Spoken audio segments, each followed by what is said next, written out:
This unit of study focuses on the ancient Greeks from 2300 BC. The picture in front of you is of the Parthenon that still exists in the city of Athens. Just like before, we're going to look at the impact of geography. And Greece is a rugged peninsula surrounded by islands of the Aegean Sea, the Sea of Crete, Aegean, Ionian, and Mediterranean seas united the Greek people. Sea travel and trade became very important due to the lack of resources, and three-quarters of Greece is covered by mountainous terrain. The highest peak was Mount Olympus. They also lived in a collective of independent communities, tiny fertile valleys fed by streams. Food consisted of grains, grapes, and olives. Very light fare. Temperatures are moderate. Men spent their time in the agora, which was the marketplace, the gym, or in political meetings. Taking part in civic life became both a duty and a virtue. Early Greece, the Mycenaean Greeks, 2014-50 BC. The city of Knossos was not walled, nor did it appear to have any defense other than its navy. Large by ancient standards, it is estimated that the ancient Knossos might have had a population close to 100,000 inhabitants. Economic life consisted of both agriculture and commercial activities. Commerce took the Minoans to Egypt and mainland Greece and left the legacy of their contacts throughout the geographical regions. One of the influence of Crete upon the ancient Greeks were language, expressions of Minoan origin, and many Minoan words have evolved from Greek into English. Labyrinth, acinth, cypress, abyss, the word for pottery, ceramic, is derived from a Minoan word. Another symbol of the Cretan influence can be found in the Greek mythology of the myth telling how Zeus was born of Rhea in a cave of the Cretan mountain Ida. Another is the legend of King Minos employing Darius to build the labyrinth for a monster referred to as the Minotaur. The Minoans were not to last primarily due to the sea raiders in the 1400 BC who destroyed Knossos and again in 1200 BC. Knossos was also devastated possibly due to a natural or man-made catastrophe and could have been a tsunami, a volcanic eruption, or an invasion by the Mycenaeans from mainland Greece. In any event, Minoan sea power was broken. However, Minoan Crete continued to develop in the western part of the island. You see the artwork that came from the Minoan time. One of the things that they like to do, as you can see on the very long bottom, is an athlete running towards a bull and doing a handspring off the back of the bull's back. This is what I call the first redneck sport of recorded history. The mainland Greeks called themselves Hellenists and their land Hellas. They were not a pure race, but Indo-European, which probably originated in Lower Russia or Central Europe by 1200 BC. The Greeks occupied most of the northern section of the Greek peninsula, as well as various locations on the coastline. Many of the early immigrants belonged to a group known as the Ionians. Another group was called the Achaeans, who pushed further south and conquered Messina, Troy, and Crete. Messina became the principal city and was the almost impregnable fortress with 23-foot thick walls. Following those conquests, the Achaeans began to push overseas as raiders, not colonizers. They raided Knossos, Asia Minor, Cyprus, Syria, and the infamous Troy of Homer's Iliad and Odyssey during the Trojan War. Eventually, they settled in the Aegean Islands and Asia Minor. The legends of the heroic age, in particular the Odyssey and the Iliad, give us possibilities of the origin and the cultures of the Achaeans. The Achaeans of Homer are portrayed as less civilized than the Mycenaeans, but more so than the later Dorians. They reject literary culture as effeminate and only accept the arts connected with martial life and the troubadour. The Iliad begins with Achilles' wrath over the taking of his blooded slave Briseis by Agamemnon, depicted in this ancient vessel. By 1190 BC, Mycenae and other cities were destroyed by a new wave of Greek-speaking invaders. This new wave was the Dorians. These people settled in central Greece, eastern sections of the Peloponnesus, and the southern islands of the Aegean. Essentially, the Dorians were the same stock as the Achaeans and probably migrated into northwestern Greece at the same time. One group of Dorian invaders pushed the Aetolians towards Asia Minor, while another group crossed the Gulf of Corinth and occupied much of the Peloponnesus. Generally speaking, the Dorians were more aggressive or perhaps barbaric than the Achaeans, whom they supplanted. Unquestionably, the Dorians destroyed Mycenaean civilization and ushered in the Dark Age of Greek history. And here we see a map what was referring to. So here we see Knossos in the island of Crete, in the Sea of Crete, and the Mycenaeans in the Mycenaean Greece.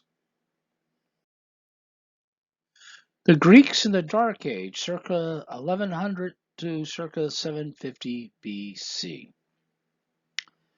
After the collapse of Mycenaean culture by the Dorian invaders in 1100 BC, a dark age settled over Greece, causing a decline in population, in agricultural pursuits, and a severe reduction or disappearance of trade. Over the next 300 years, Greek culture not only weakened, but also deteriorated significantly. This age, referred to as the Homeric, or Dark Age, followed a primitive but similar culture throughout Greece. Politically, each community was independent based on clan organization, but nevertheless was led by a king who held a minimum of power. The state was administered by the family during peacetime and by the clan during the times of crisis. The king could not make or enforce laws or administer justice. His only functions were military, army commander, and priestly, who offered sacrifices. Otherwise, he was equal to other tribal members. These Dark Age monarchies acted more like aristocratic oligarchies, and their success can, at least in part, be attributed to the fact that the population centers were geographically fragmented. In short, most of the Greek population could be classified as self-sufficient farmers who made their own tools and wove their own cloth and raised their own necessities.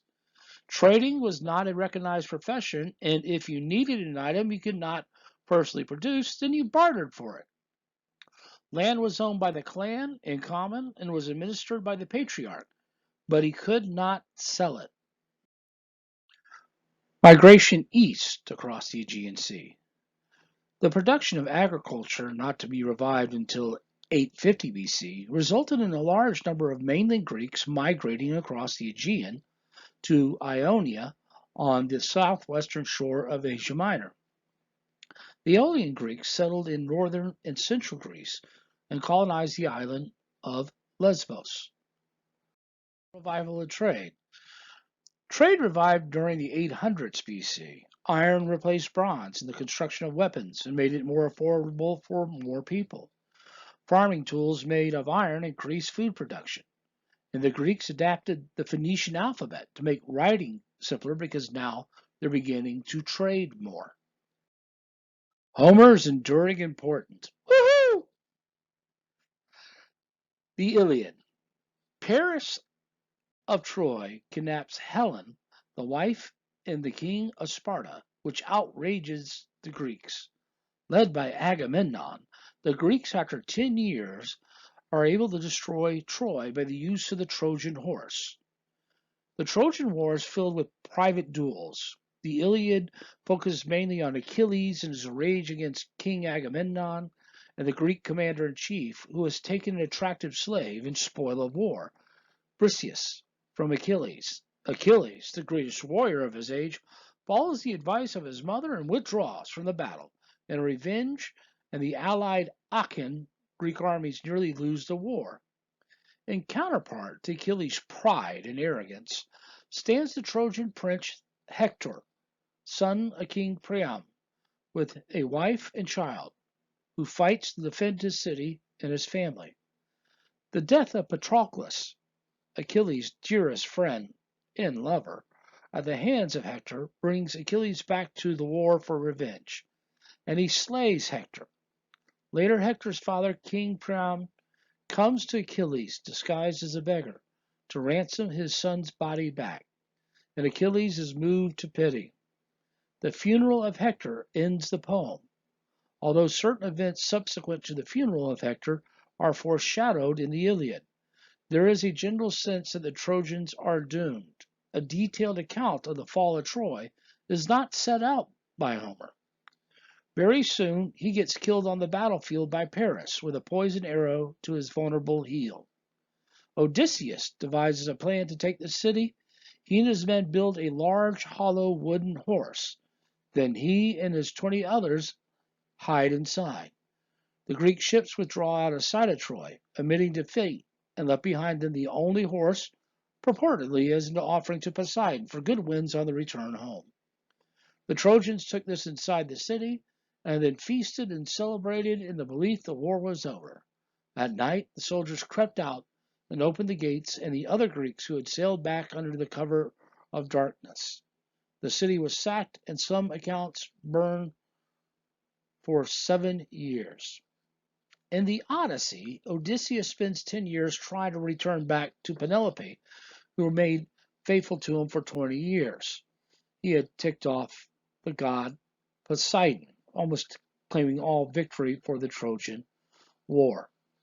Arete is the strive for excellence, to show courage, to win fame and honor, and this is what all Greek males strove for. The world of the Greek city-states. By the 8th century BC, the polis, which was small in size and consisted of a city with its surrounding fields and pastures and countryside, population was also small, from a few hundred to 300,000 in Athens at her height. The polis served as a fortress in time of invasion and a meeting place of government, the Acropolis, and trade, the Agora, and religious activities in the temple. Thus emerged the city-state, the most important political society found in almost every region of the Hellenic world. Thebes and Megara on the mainland, Sparta and Corinth on the Peloponnesus, Miletus on the coast of Asia Minor, and Mytilene and Chalcis on the islands of the Aegean Sea were the best-known examples. A new military system, the Hoplites. Every aristocrat dominated their prospective polis, and each citizen was a soldier for his polis. These hoplites, heavily armored infantry with a bronze breastplates, shin guards, round shields, short sword, and a spear 9 feet long. The phalanx were soldiers who marched side by side, 8 ranks deep. Discipline was the key to keep the phalanx in order. Colonization and the growth of trade. During the Archaic Age of 750 to 500 BC, large numbers of Greeks left their homelands due to poverty created by the widening gap between rich and poor, overpopulation, and the development of trade. Each colony created a polis and was independent of the mother polis, called a metropolis. Many were established in southern Italy, such as Neapolis, Naples, that the Romans referred to, Magna Graecia, or Greater Greece. Colonies were founded in Syracuse in Sicily, Massilia, Marseille in France, and in North Africa and eastern Spain. Settlements to the north included Bosporus, Byzantium on the Black Sea. The effect of this colonization led to greater diffusion. The Greeks, who were once on unfriendly terms with one another, were able to recognize a common culture and language among themselves. Trade of olive oil, pottery, and wine brought enormous wealth in forms of fish, timber, wheat, woods, and slaves. Greece and the colonies of the Archaic Age. So here we could see the various areas of the world at this time that we are studying. First, you have the Greeks, which are right there in the middle of the Balkan Peninsula, and also to Ionia, right here in Asia Minor. Then you have their colonies. Greater Graecia, as I referred to, or Greater Greece, is here in southern Italy and part of Syracuse. Marseille, located here, and then the Bosporus of Byzantium, located here. Now, Phoenicia, of course, and their other colonies, Carthage, once again, is going to be very important in the future of what we are going to study. Tyranny in the Greek polis. The law and unwritten had traditionally favored the oligarchs and the nobles. Oligarchs is a rule by few. And the polises were hot boiling cauldrons of dissent due to this growing gap between the rich and the poor, and the resultant injustices performed by the judges. These circumstances ushered in the age of tyrants, which marked the transition from the era of colonization to the greater age of Greece. This new form of government was referred to as a tyranny, with a tyrant, like modern dictators, acquiring office by force and not through inheritance or election. However, many of these tyrants instituted programs that reformed the abuses and weaknesses of the aristocratic regimes, and as a result, won the support of the masses. Thus, with the popular support, the tyrants, with their promises of relief from chaos, were able to obtain and retain power regardless of the constitutions and laws. Specifically, the tyrants accomplished the following. First, they destroyed the rule of the aristocratic oligarchies. Second, they promoted colonial expansion, commerce, and art. Third, they invested in agoras, sewers, aqueducts, roads, and public buildings. Fourth, they developed new coinage and new systems of weights and measures. Fifth, they opened doors to more political participation. Sixth, created a new administration of justice, which was not bound by custom and favoritism for aristocratic families. And seventh, new laws were written down as constitution. Corinth we could see as an example. Cypselus overthrows the oligarchy, increases trade very well, and his son Pirander ruled with cruelty. And by the time he dies and his son takes over, he is assassinated and replaced with an oligarchy again. The tyrants succumbed to corruption, the rule that being above the law contradicted the Greek ideal. This is Sparta. Laconian Spartans, descendants of the Dorians, invaded the Peloponnesus and subdued the Mycenaean culture, and by 800 BC controlled all of Laconia.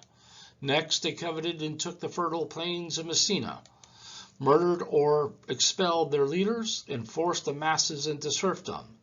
Because the serfs, the Helots, outnumbered the rulers 20-1, the Spartans created a small, strong military state. Spartan life was based on militarism and the fear of an insurrection by the Helots. This fear developed into a conservative philosophy which included resistance to change, and provincialism, which discouraged travel and trade. Collectivism, subordinate to the individual of the state in all areas of life, and culture backwardness. Art is not really that important. A military society. The harsh discipline began with the birth of each Spartan child and the right of infanticide by the father, as well as the state's right to inspect each infant. All defective babies were thrown from a cliff on Mount Taygetus. Prior to marriage, both husbands and wives were warned to consider the health and character of a future spouse.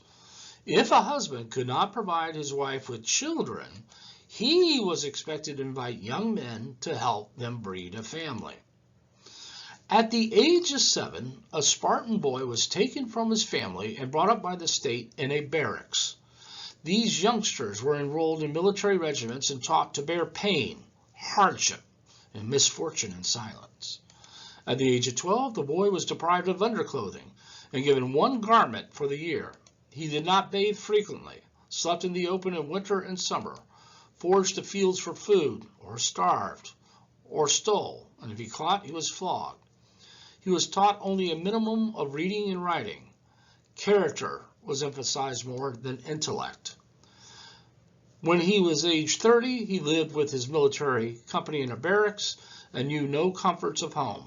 Also, at the age of 30, he could be admitted to full rights and responsibilities of a citizen and become a member of the Apella. The women of Sparta. Girls, on the other hand, through schooled at home in the home arts, were also taught state regulations. They were required to engage in physical exercise to maintain a healthy body for motherhood. Girls were encouraged to appear naked at festivals, which was thought to persuade them to eliminate defects in their bodies through proper care. As can be expected, intellectual education was not wasted on females. Love for man was open and could be indulged in or without regard to gender. Most of the younger men had older men as lovers, who were responsible for further education of the youth. Because of this sexual freedom for men, prostitution and hereditary, who were highly cultured concubines, was rare. Marriage age was specified by the state to be 30 for men and 20 for women. In Sparta, celibacy was a crime. If an eligible bachelor tried to avoid marriage, he was subject to public beatings by women in the streets. Marriages were arranged by parents without purchase. Love came after marriage in Spartan society, but this does not seem to have influenced normal marital affections. Divorce and adultery were rare, and perhaps due to the sexual freedom that was allowed before marriage. Social structure. The Spartates, the conservative social and political institutions of the Spartans, are traditionally attributed to the mythical lawgiver named Lycurgus. The Lycurgian Spartan State was founded by a rigid caste system which included 25,000 Spartates, full citizens, descendants of the original conquerors. The Pariesi, over 100,000 Pariesi, or free second-class citizens owning their own fields and carry on trade or engaging in manufacturing.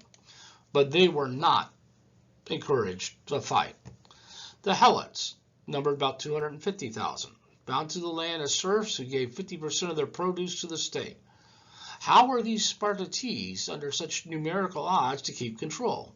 Well, they achieved this due to the efficient military government, where the idea of revolution or an organized violent faction were near to impossible to imagine in ancient Sparta. So the question is, how did the Spartan code and system fare? Unquestionably, it produced good soldiers as well as generally healthy populace. Sickness was a crime, albeit from the expense of a subdued, non-thinking, and uncreative mind. The arts died sometime after 550 BC, with only choral, dance, and music remaining. Its fear of the Helots made foreigners unwelcome. It forbade the Spartans to go abroad without government permission and by requiring the use of iron currency, which made travel impractical since it took over a yoke of oxen to haul $100 worth of money. That was certainly one way to suppress human greed. Spartans lived under a totalitarian system that suppressed the human spirit and curiosity. It created the sameness of life that eliminated creativity and initiative, all important elements needed for a civilization to survive. They did develop the military side of life, with the Spartan army renowned for its courage and endurance, like the Battle of Thermopylae, and they did instill a sense of patriotism in its citizens. Still, Sparta neglected the growth of their economy and culture and replaced it with a regimentation and fear. With its militarism, its secret police, its rule by minority, and its closed economy, Sparta closely resembled a modern fascist state. The Spartan State. Lycurgus, the lawgiver of Sparta, who established the military-oriented reformation of Spartan society in accordance with the oracle of Apollo at Delphi. All his reforms promoted the three Spartan virtues: equality among citizens, military fitness, and austerity. The government was made up of two kings, who served as the priest, conducted foreign policy, commanded the army during the war, and were subordinate to the Gerousia. The Gerousia was made up of 28 members plus the two kings, who they shared power with. To be a member, you had to be at least 60 years of age. They prepared all the laws for the Apella and the Council of Elders or Senate. It served as the court of justice for criminal cases. The Apella was made up of smart males over 30 years of age that approved or rejected the laws of the Gerousia. They elected members of the Gerousia and the Ephors. They had the power to declare war and make peace, but there was no discussion or debate.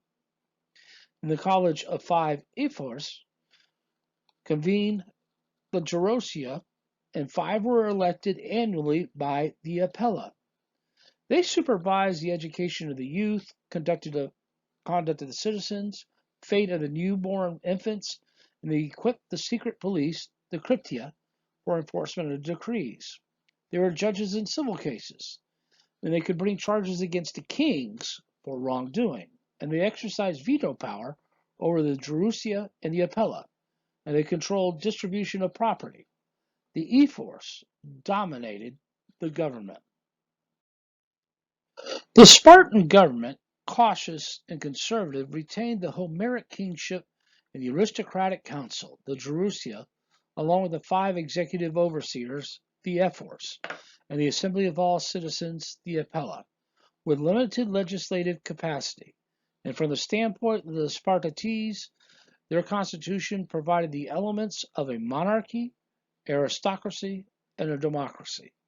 From the viewpoint of the Helots and Perioeci, it was exploitation and aristocratic oligarchy.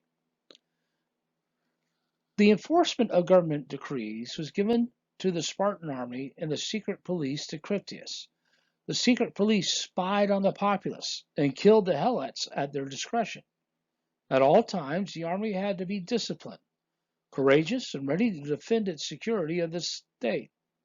It was the army and its mission that proved the power behind the Spartan code of strength and bravery, with death in battle being the highest honor.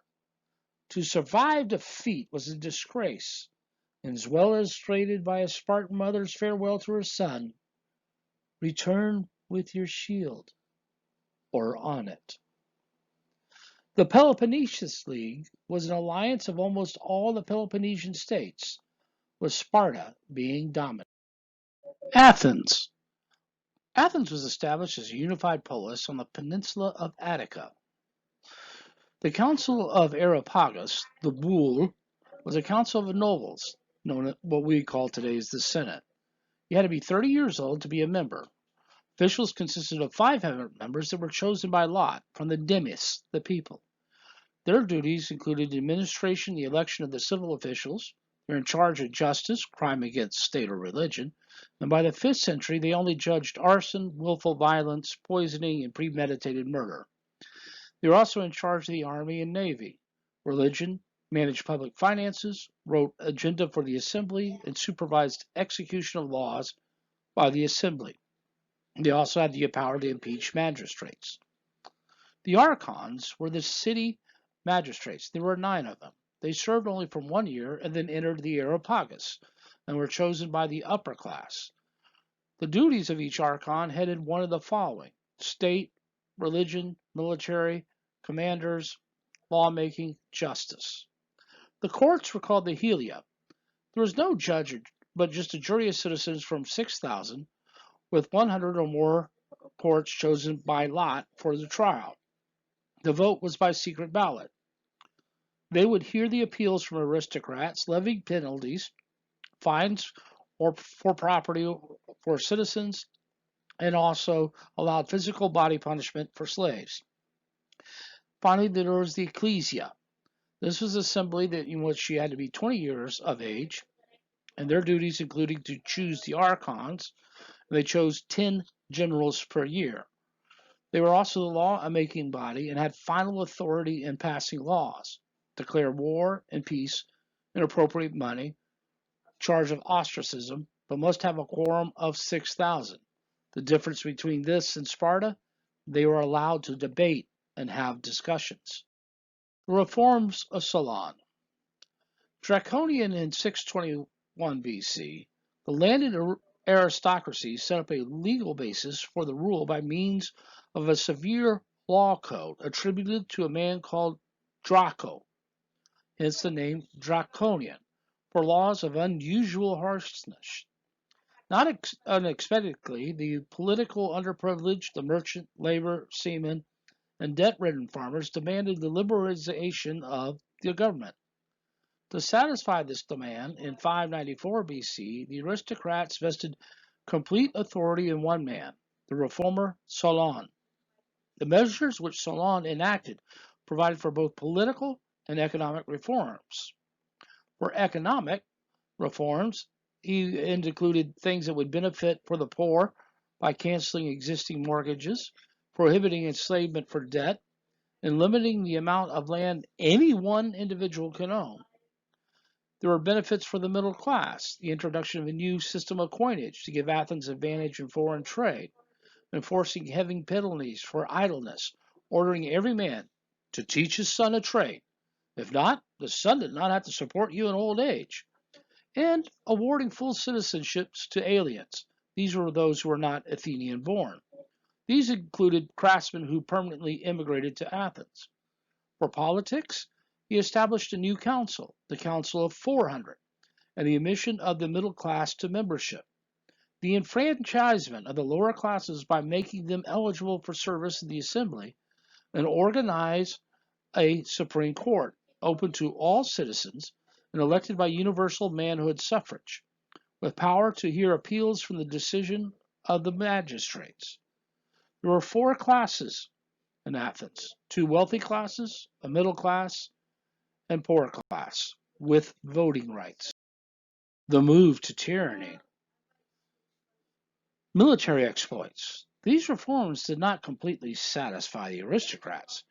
They lost too many privileges, nor the middle class and the lower classes. They were excluded from offices in the magistracy, and the aristocrats still retained their powers in the Areopagus.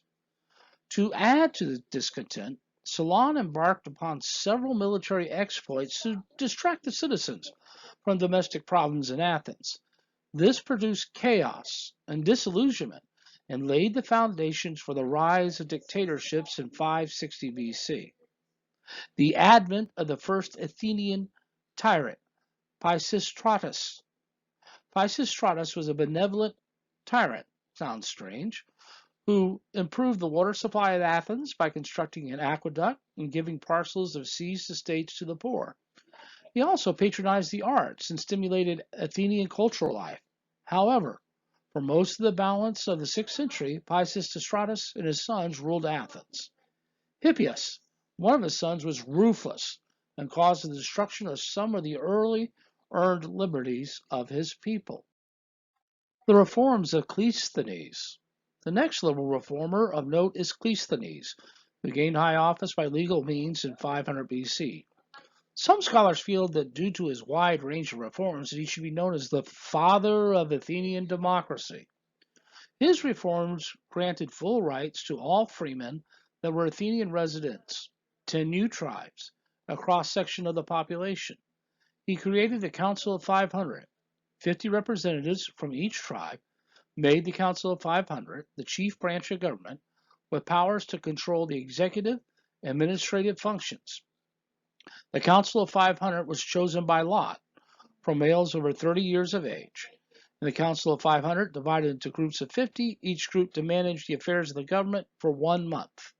It gave the assembly power to debate, pass, reject measures from the council, to declare war, to appropriate money, and to audit accounts of retiring magistrates and institute ostracism for enemies of the state for a 10-year period of exile. When the great Athenian reforms were completed in the age of Pericles of 461 to 429 BC, a century and a half after Solon, the legislative power rested in all the citizens who gathered in the assembly. Now we turn our attention to Greek culture in the Archaic Age. The Archaic period of Greek sculpture covered the 7th and 6th centuries BC. At this time, Greek sculpture was dominated by Egyptian influences. Frontal and rigid of the statues with square shoulders, 1 foot forward, referred to as the koros. This period also saw the beginning of crude architectural forms and temples. It was not until the 5th century that the art of sculpture and architecture reached their heights, although they did remain idealistic in form. Poetry, and particularly epic poetry, was revered by the Greeks. The Archaic period of Homer's time was the era of the epic poem, with emphasis on heroic deeds as demonstrated by the Iliad and the Odyssey. In the 6th century BC, we have an appearance of an elegy, which is a mournful, melancholy poem. especially the lamenting for the dead. Lyric poetry. In the 6th and 5th centuries BC, the elegy was displaced by the lyric poem, expressed personal feelings and emotions accompanied by a 7-stringed instrument called the lyre. This lyric poetry renders strong, spontaneous feelings such as passion and violent loves and hates, usually caused by class strife. Both Aeolus and Sappho used the type of poetry to describe the beauty of love, the grace of spring, and the splendor of a summer night. Sappho even described a woman's homosexual and heterosexual feelings in a world dominated by men. Meanwhile, other poets express feelings of community rather than sentiments of an individual through choral lyric poetry. One of the best known choral lyric poets was Pander of Thebes. His themes celebrated victories of athletes and the glories of the Hellenic civilization. These poems also contain religious and moral concepts. As an example, in one of his poems, Pindar warns the reader, Zeus will punish the wicked with direct doom and reward the good with a life that knows no tears. The high point of Greek civilization, classical Greeks, the challenge of Persia. This would begin with the revolt of the Ionian Greeks in 499 to 494 BC. The Ionian Greeks of Asia Minor were subject to Persia and paid tribute. With the aid of the Ionian Greeks, the Persian king Darius embarked on the expedition against the Scythians in 513 BC, which proved to be basically unsuccessful, forcing Darius to retreat.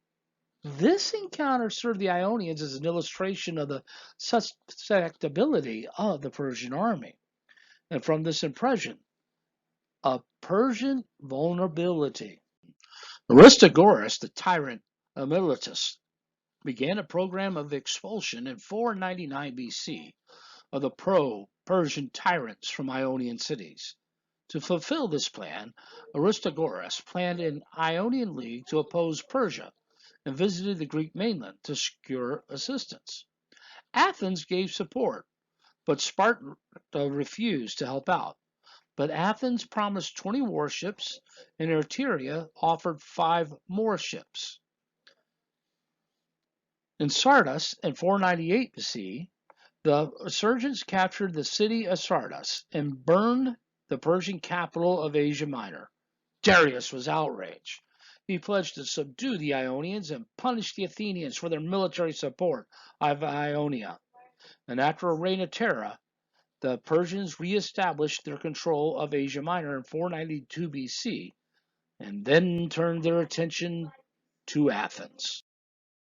Themistocles, Miltiades, and Aristides.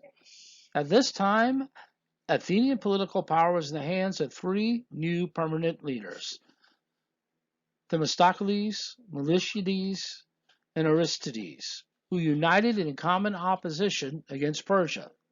Although actual preparation for war was delayed, Athens and Sparta were visited in 491 BC by Darius' envoys with an offer of earth and water.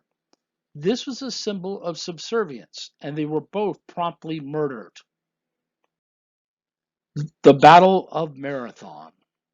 In the spring of 490 BC, a revengeful Persian fleet and army of approximately 30 to 40,000, ancient figures are questionable, combatants sailed across the Aegean, destroyed the city of Naxos, took prisoners from various islands, and on the approach of Euba, subdued the towns of Carystus and Arteria.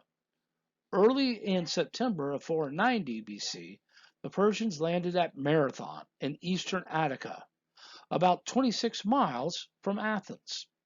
The Athenians, 10,000 strong, and aided by 1,000 Paulicians under Miltiades, fought alone, but implemented a brilliant strategy with their hoplite phalanx by executing a lightning-fast pincer movement.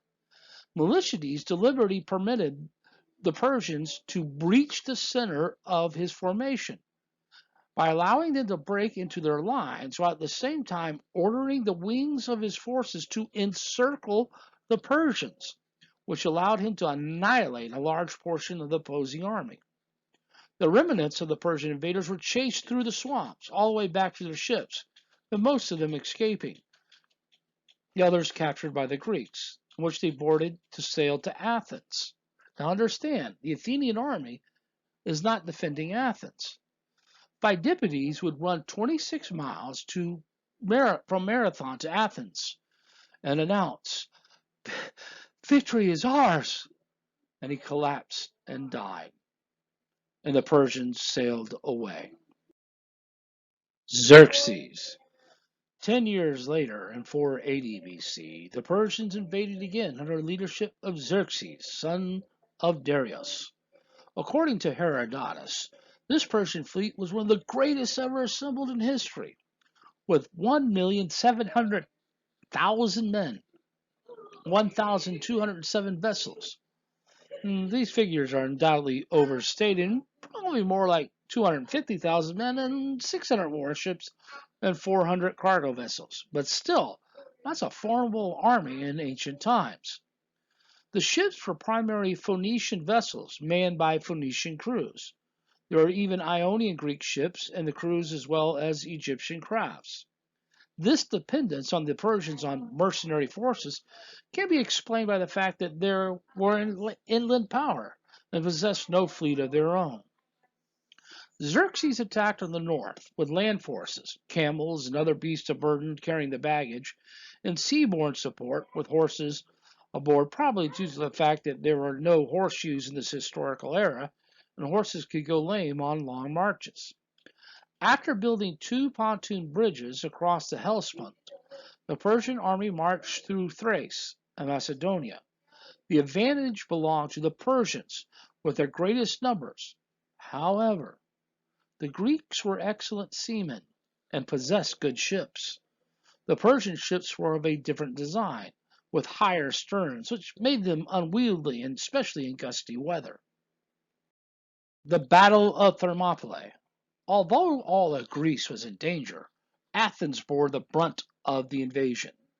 The Greeks had decided that it was suicidal to meet Xerxes on the plains of Thessaly. Instead, the Spartan Leonidas chose Thermopylae, a narrow pass between the cliffs and the sea, to make a stand. 300 Spartiates and 5,600 other Greeks hoplites held the pass until they were betrayed, and the Persians learned how to outflank them. Leonidas sent the allies south, while he and the other Peloponnesians, Boeotians, held the pass. They were threatened that the arrows from the Persians would blot the sky.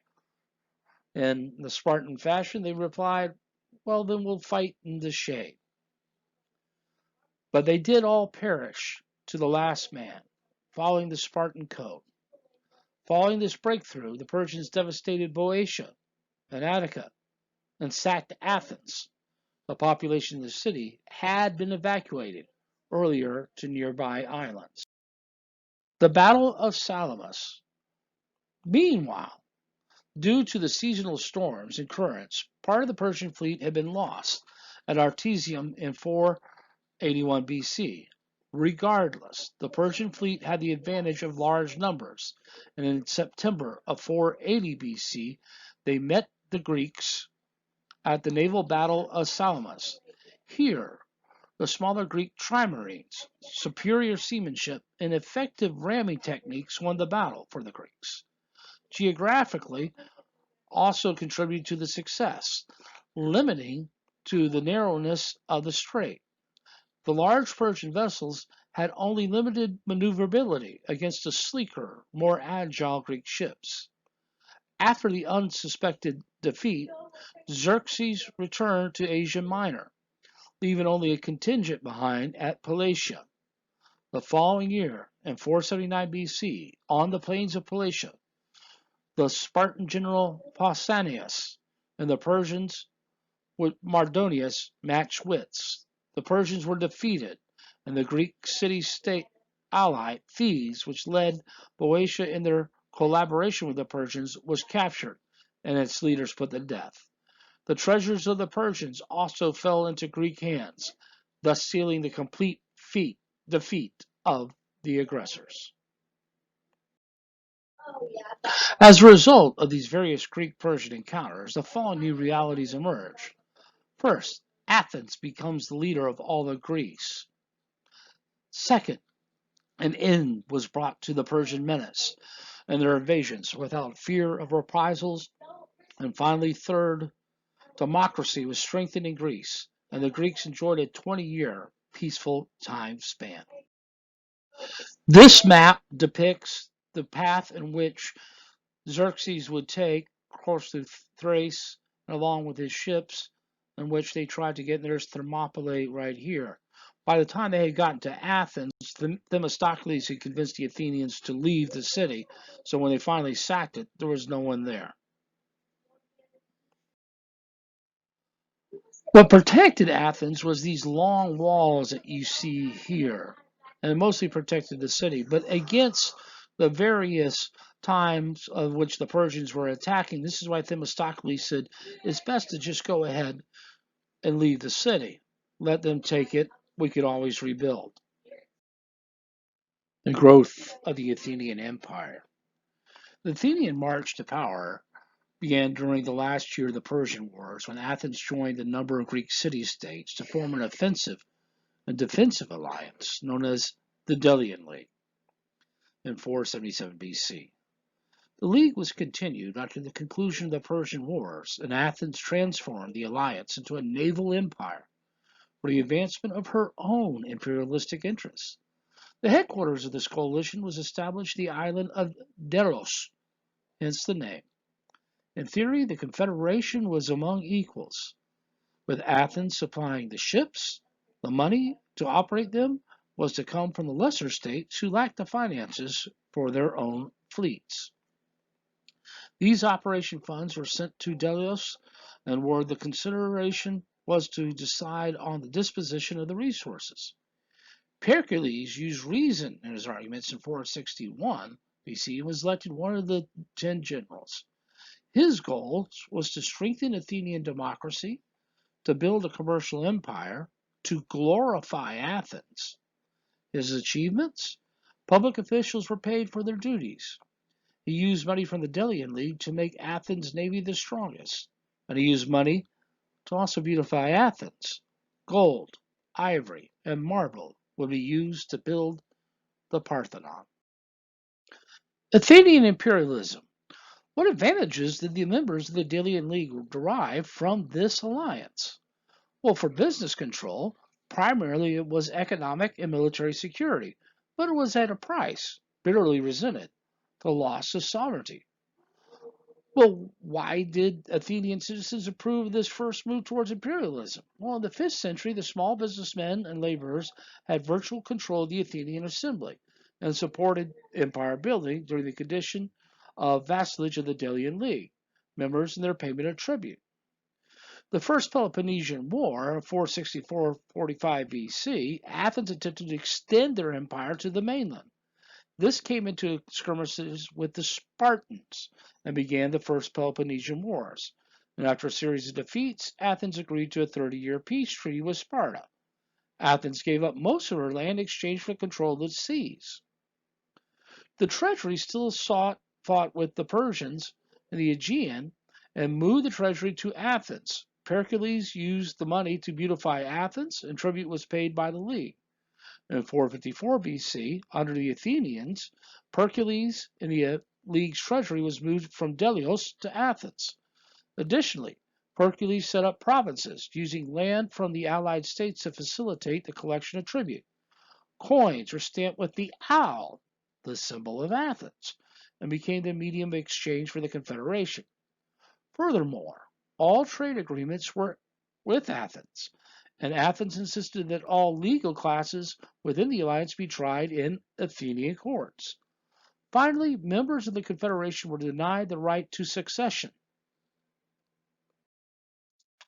The Great Peloponnesian War. Thucydides wrote the history of the Peloponnesian War.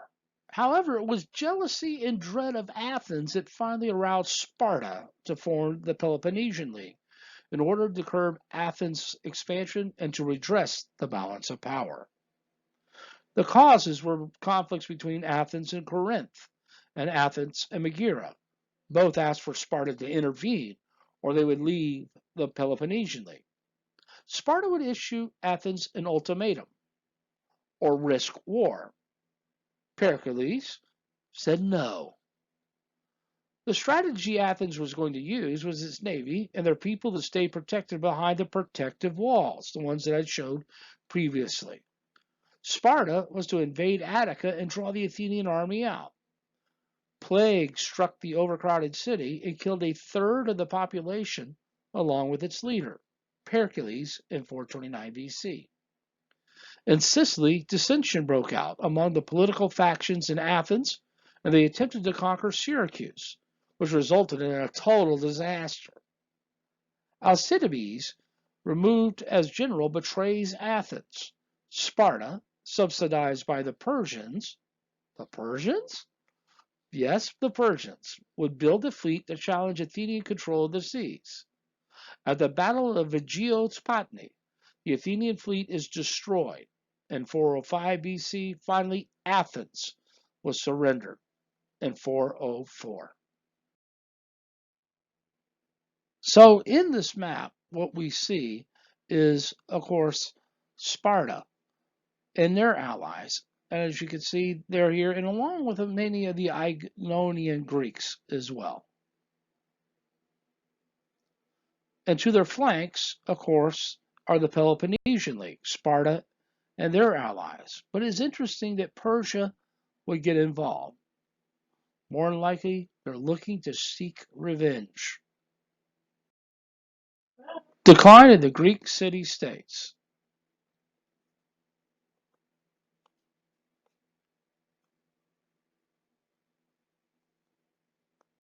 Culture of classical Greece. History as an analysis of past events is a Greek invention. Herodotus is the author of the Persian Wars. Herodotus is considered the father of history. The central theme of his work is the conflict between the Greeks and the Persians, freedom versus despotism. Thucydides wrote the history of the Peloponnesian Wars. An Athenian ex-general is considered the better historian of the ancient world. He's more interested in uncovering facts and being accurate.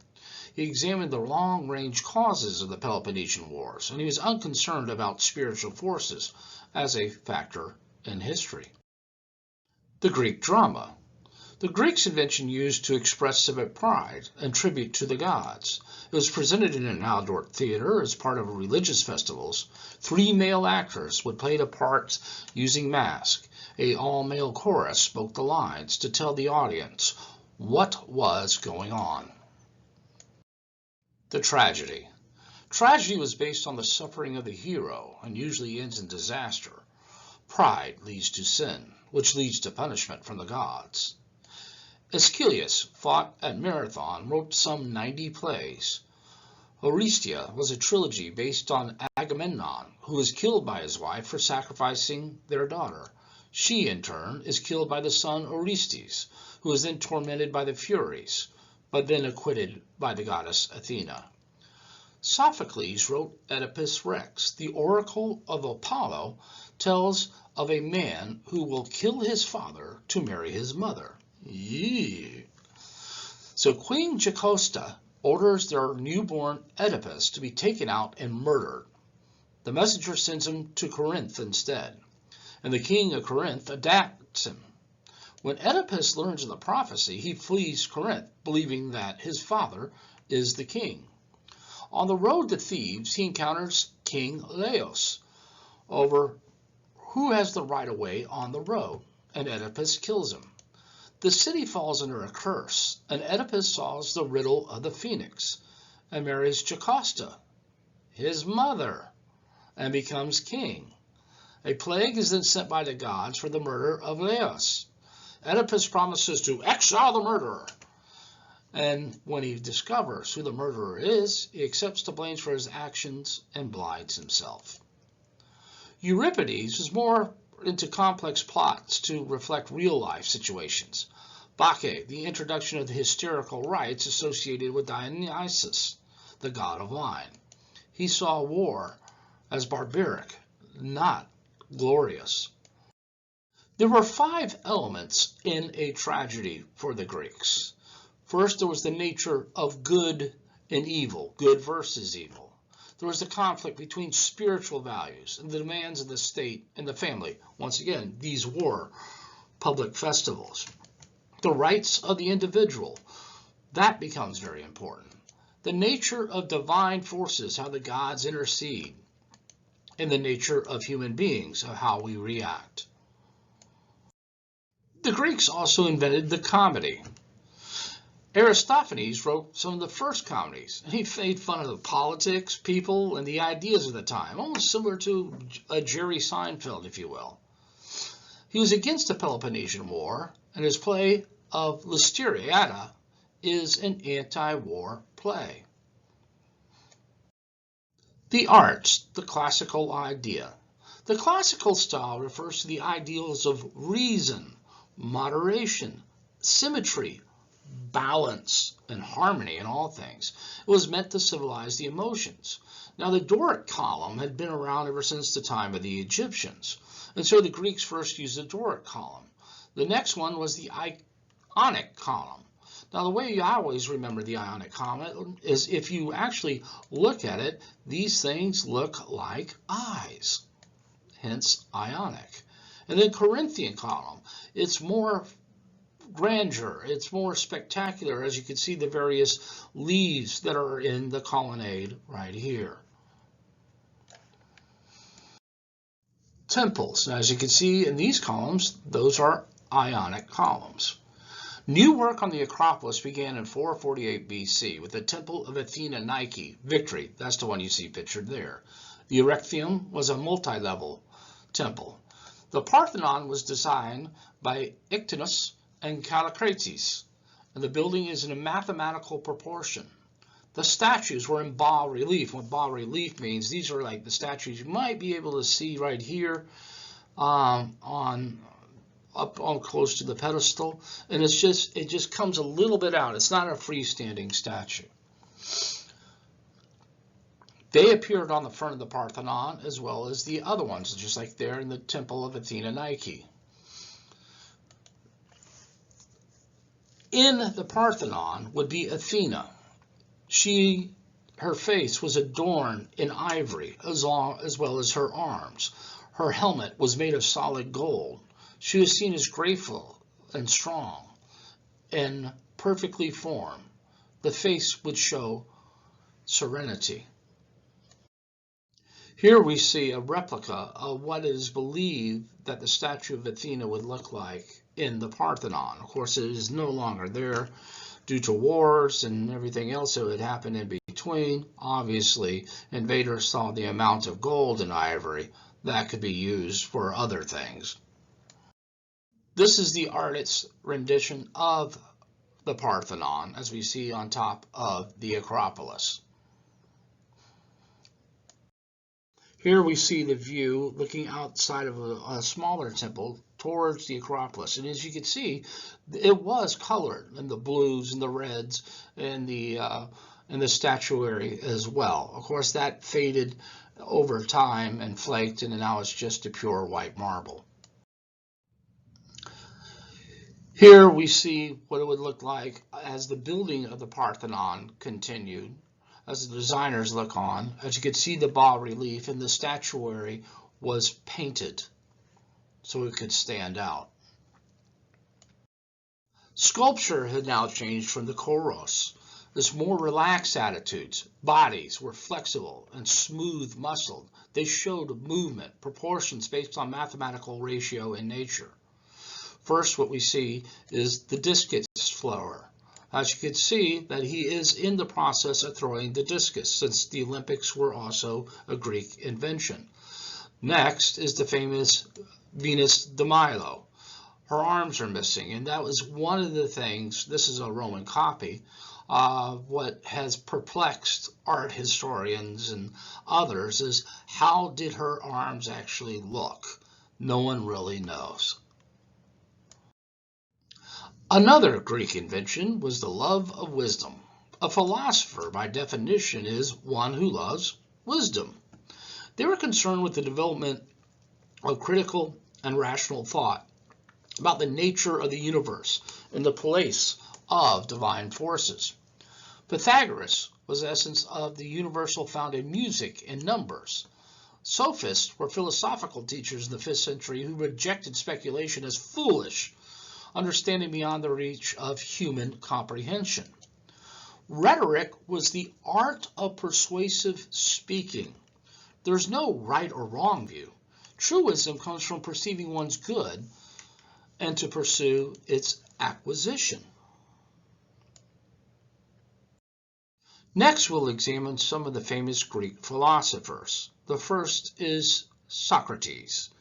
He examined ideas like truth or goodness or beauty. He taught by asking questions and answers used to help pupils to see things in themselves using their reason, hence the Socratic method. So in working with Socrates, he would ask you a question. You would then provide an answer and then ask him a question, and then he would provide the answer and so forth. Socrates questioned authority. This is what starts to get him in trouble. And public demonstration of others from lack of knowledge would lead him to trouble. He was then saying that what he was doing is that he was hurting the youth of Athens, and he comes to trial for the crime of corrupting the youth of Athens, and he's sentenced to die. He asked if he could take his own life and would take hemlock, and while the poison was working its way to kill him, he was still teaching his students, that is depicted in this painting by the great painter of David. Plato's the next famous philosopher. He left Athens because he was a pupil of Socrates, and he believed it was unjustified of what Athens did to Socrates. He believed what the senses perceive is just mere shadow. Reality is found in the forms themselves. He founded a school called the Academy, which would last for 900 years. He was both a writer and a teacher. His most famous work was The Republic. Plato distrusted democracy, saw it as mob rule. A perfectly governed society, he believed, was made up of commoners, which were farmers and artisans, the gifted, the minds and the bodies trusted as warriors, and the ruling class would be made up of people with the greatest insight and the intellectuals. And what was also interesting is that he saw that the ruler could be a man or a woman. The next one is Aristotle. Aristotle believed that the ideal forms of matter were inseparable. Objects needed to be examined and are not on a higher world of reality beyond material things. He looked in and studied morals, music, math, biology, botany, geology, medicine, politics, art, drama, education, and law. In politics, he believed that the best kind of government was a mixture involving monarchy, aristocracy, and constitutional government. He warned that a monarchy can turn to tyranny, aristocracy into an oligarchy, and constitutional government into radical democracy or anarchy. But he still tended to favor the later. Women, he believed, were biological inferior to men, so he takes a different view from Plato. But he came up with syllogism, which consists of 3 logically related statements that lead to rational scientific thought. For example, people are mortal. Socrates was a person. Therefore, Socrates is mortal. Greek religion. The ancient Greeks did not believe in being saved from sin or being given spiritual blessings. Neither conduct or faith determined the outcomes of life. They had no commandments, no dogma, no complicated rituals, and no sacraments. Every man believed what he pleased and conducted his life as he saw fit without fear or wrath from the gods. Over time, the Greeks accepted the 12 Olympian gods who lived on Mount Olympus, and others which made their belief system a polytheistic religion. Their deities could cause good as well as evil, and deceive man into committing wrongs. However, their religion was not dualistic because there was no Satan. There was only Hades, who presided over the netherworld, the realm of the dead. But he was not the source of such evils as pestilence, famines, and destructive natural phenomena. Zeus was the chief god, Athena the goddess of wisdom, Apollo the god of the sun and poetry, and Poseidon the god of the seas and earthquakes. Worship in the Homeric religion consisted primarily of sacrifice, not for committed sins, but to please the gods and to induce their favors. Worship was external and mechanical. There was no professional priesthood, no mysteries, and no sacraments. Fathers were as head of families and kings as head of states, and both performed religious rituals or sacrifices. There were seers and prophets, like example the Apollo at Delphi, who could foretell the future, but were not priests. Furthermore, there were no holy days, no sacred relics, or systems of temple worship. The temple was not a church or a place to assemble. Instead, it was a shrine for visitation from the gods in their temporary home. Nevertheless, festivals were staged such as the Panhellenic at Olympia to honor the gods and goddesses, still emulated by today's Olympic Games, and theatrical competitions from religious ceremonies for Dionysus and developed into Greek tragedies and comedies. In summation, moral character did not play a part in Greek worship of the gods.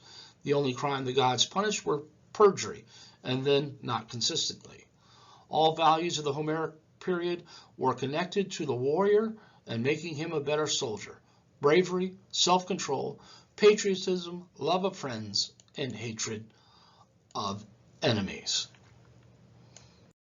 The daily life in classic Athens. There were about 150,000 inhabitants of Athens that were citizens, 43,000 which were adult males who exercised most of the political power in the city. The Metics were the 35,000 foreigners who lived in Athens. Slavery and the economy. The prisoners of war who became slaves were sometimes other Greeks, but the majority of them were what the Greeks called barbarians. The word barbarian referred to any person that was non-Greek. The public slaves were government-owned, and they had many jobs as secretaries, clerks, prison attendants, executioners, scribes, and accountants. The most famous group of public slaves were the police force in Athens, called the Athenian archers. They are made up of about 300 Scythian slaves. The private slave. They were owned by an individual master, and these slaves did not everything from household chores to working in the industrial area. Some of their jobs were maids, wet nurses, nursing a baby when the mother could not or did not want to, teachers, and messengers. They also worked in the field, sometimes beside their masters. They worked in quarries and mines, and the most famous mine was the silver mine in Lurium, where it has been estimated that 30,000 slaves were occupied. Of course, those slaves were not treated very well. Some slaves were set apart from others. These were skilled craftsmen who could make things such as shoes or pottery and sell them. They could live outside the master's home on their own, but give a certain percentage of their profits to their master. That is why they are sometimes referred to as pay bringers, because they could bring some of what they earned to their master. No one could tell the difference between these slaves and regular citizens. The agricultural economy, grains, 50 to 80%, were imported into Athens, and they grew vegetables, fruits, harvested olives, and grapes. Meat was very rare and used only on festivals, mostly religious. Painted pottery of the 5th century was very important as an export. Family and relationships. Family was a nuclear one. Property was divided among the surviving sons. Marriages were sought, therefore, to provide sons for the family line. Women were citizens, but they were responsible for the upkeep of the house. They could not go outside the home except for religious festivals. Prostitution flourished in Athens, and houses were in brothels ran by Athenian citizens. The hetairai were the most sophisticated prostitutes and were known for their intellectual and musical achievements. Homosexuality was accepted in Athens, and Athenian law forbade a male citizen to prostitute himself.